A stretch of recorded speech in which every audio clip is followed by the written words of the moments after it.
হিন্দীত এটা সংলাপ আছে, হাৰ কৰ জিতনে वाले को बाजीगर कहते हैं। হয়, শ্বেয়াৰ মাৰ্কেটৰ বাজিগৰ কোন? 19 বছৰ বয়সত এজন যুৱক শ্বেয়াৰ মাৰ্কেটত ট্ৰেডিং কৰিবলৈ আহিছিল। সেই যুৱকজনে খুব কম সময়ৰ ভিতৰতে তেওঁ নিজৰ লাইফষ্টাইলটো চেঞ্জ কৰিছিল।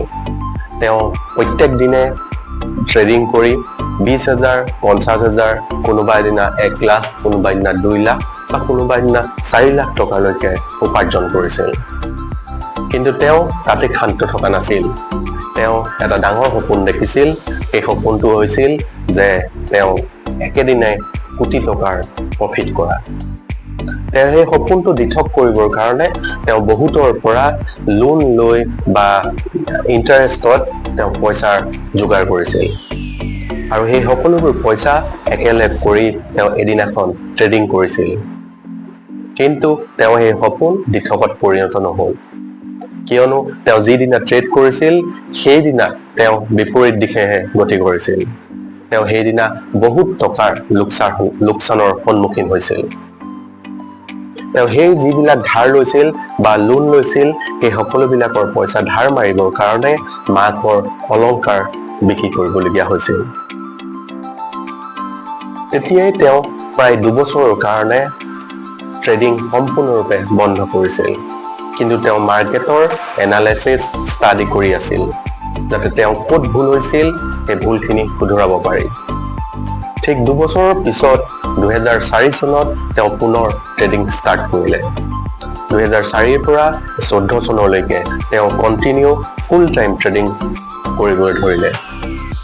2014 চনৰ শেষৰ ফালে সকলোবিলাক নিউজ পেপাৰ, মেগাজিন, টিভিত সেই ব্যক্তিজনক লৈ আলোচনা হৈছিল। হয়, সেই ব্যক্তিজনে হৈ পৰিছিল শ্বেয়াৰ মাৰ্কেটৰ বাজিগৰ। তেওঁ আন কোনো নহয়, সেয়া হৈছে বিজয় কেদিয়া। তেওঁ বৰ্তমান 1700 কোটি টকাৰ সম্পত্তিৰ গৰাকী। তেওঁ এতিয়া এটা ব্যক্তিগত কোম্পানীৰো মালিক। এইখিনিতে মই আপোনালোকক ক'ব বিচাৰো যে আপোনালোকেও ডাঙৰ সপোন দেখক, কিন্তু আপোনালোকে চেষ্টা কৰিব যাতে সেই সপোন একেদিনাই দিঠকত পৰিণত নহয়।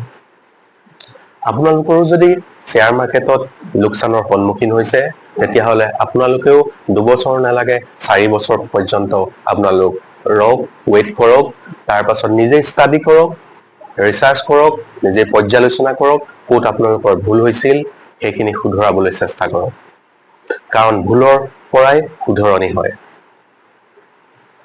আৰু এটা কথা মনত ৰাখিব যাতে আপোনালোকে শ্বেয়াৰ মাৰ্কেটত ইনভেষ্ট কৰোঁতে লোন বা ধাৰ লৈ আপোনালোকে ইনভেষ্ট নকৰে।